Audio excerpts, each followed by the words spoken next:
여기에서는 결합의 극성과 분자의 극성을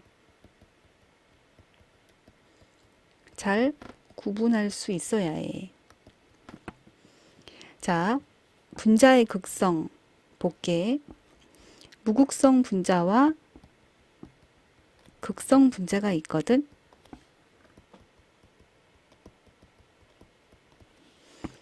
자, 무극성 분자는 극성이 없는 분자지.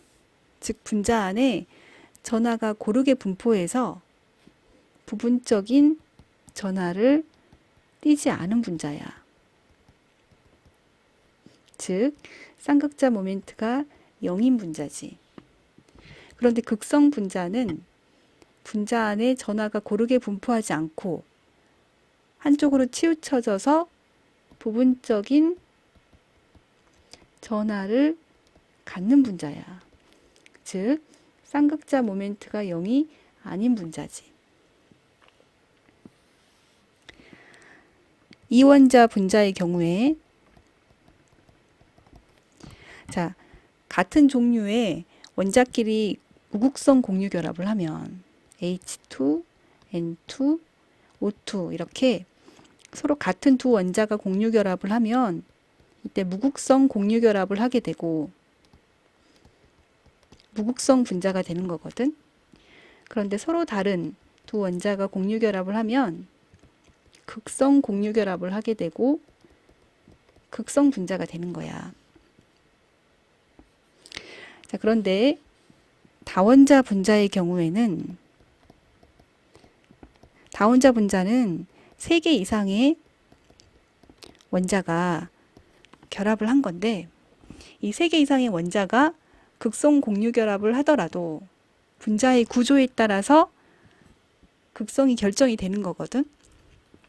예를 들자면 대칭 구조를 갖는 경우 쌍극자 모멘트의 합이 0이 되어서 무극성 분자가 되고 비대칭 구조를 갖는 경우 쌍극자 모멘트의 합이 0이 아니기 때문에 극성 분자가 되는 건데 이산화탄소를 보자. 자, 탄소와 산소는 서로 극성 공유 결합을 하고 있지. 그런데 이 쌍극자 모멘트가 크기가 같고 부호가 반대야. 그래서 서로 상쇄가 되는 거야. 즉, 좌우 대칭인 선형 분자이기 때문에 이산화탄소는 분자의 쌍극자 모멘트의 합이 0이 되는 거야. 따라서 무극성 분자라는 거지. 이해가 되니? 자, 이것뿐만이 아니고 평면 삼각형 구조를 갖는 이 산플루오리나 붕소라든지 또는 정사면체 구조를 갖는 거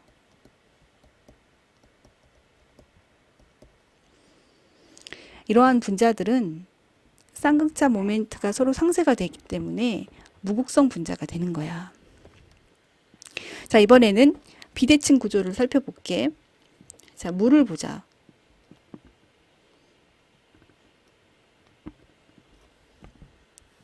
자, 쌍극자 모멘트가 이렇게 그려지거든. 자, 물은 수소와 산소 사이에 극성 공유 결합하고 있어. 그리고 이것은 구분형 구조야. 즉, 쌍극자 모멘트의 합이 0이 아니고 이 합이 이렇게 되는 거지. 분자의 쌍극자 모멘트가 0이 아니기 때문에 극성 분자가 되는 거야. 구분형 구조뿐만 아니고 암모니아 같은 삼각뿔형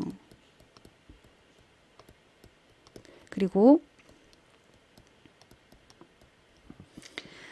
이렇게 중심 원자에 결합되는 원자들이 같은 종류가 아닐 때 이럴 때는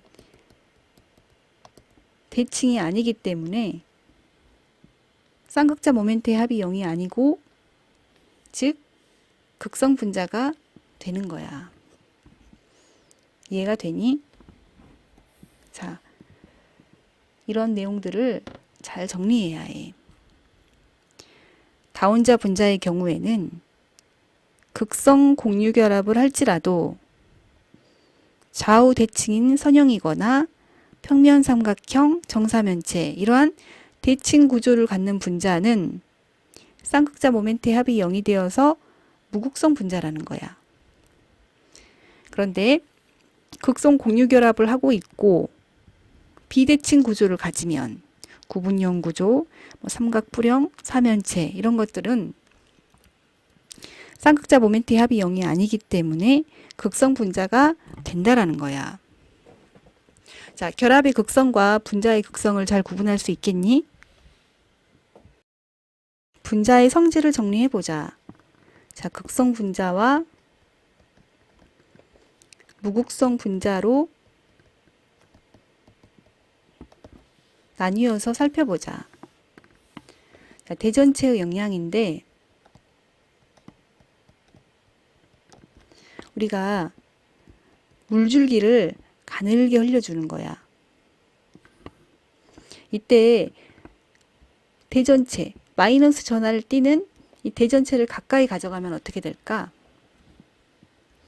그래, 물줄기가 이렇게 대전체에 끌리게 되는 거거든. 자, 이번에는 반대로 물줄기를 가늘게 흘려주고 플러스 대전체를 가까이 가져가면 어떻게 될까? 마찬가지로 물줄기가 대전체를 향해서 끌려오게 돼.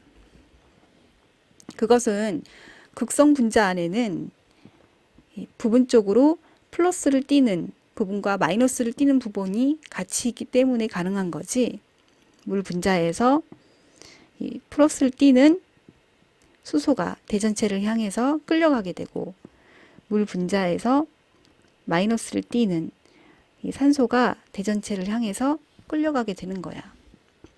그런데 무극성 분자인 경우에는 어떨까?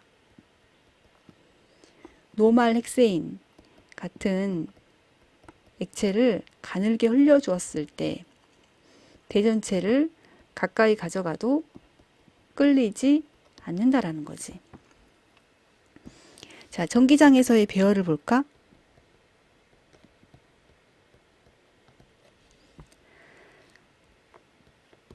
기체 상태의 극성 분자는 이 전기장 속에서 이쪽에 마이너스 극, 이쪽에 플러스 극, 일정한 방향으로 배열이 되거든.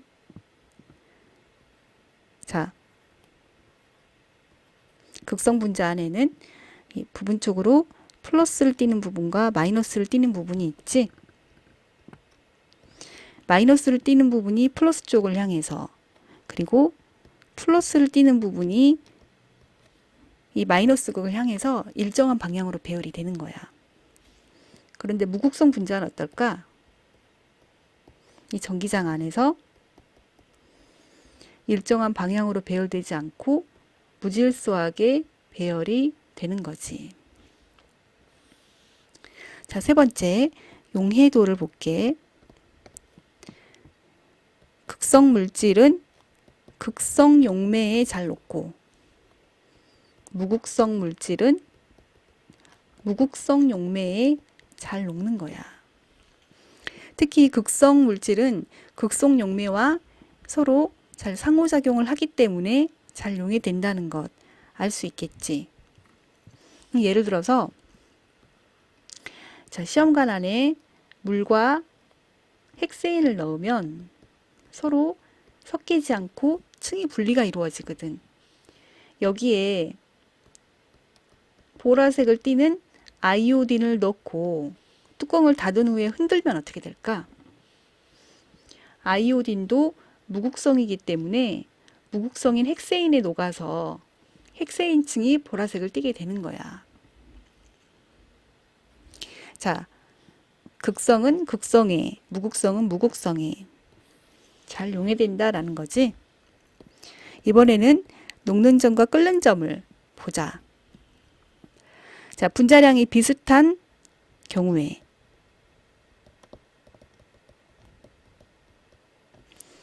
분자의 극성이 클수록 분자 간의 상호작용이 더 크게 되므로 녹는 점과 끓는 점이 높아지게 되는 거야. 자, 분자의 성질 잘 정리했니?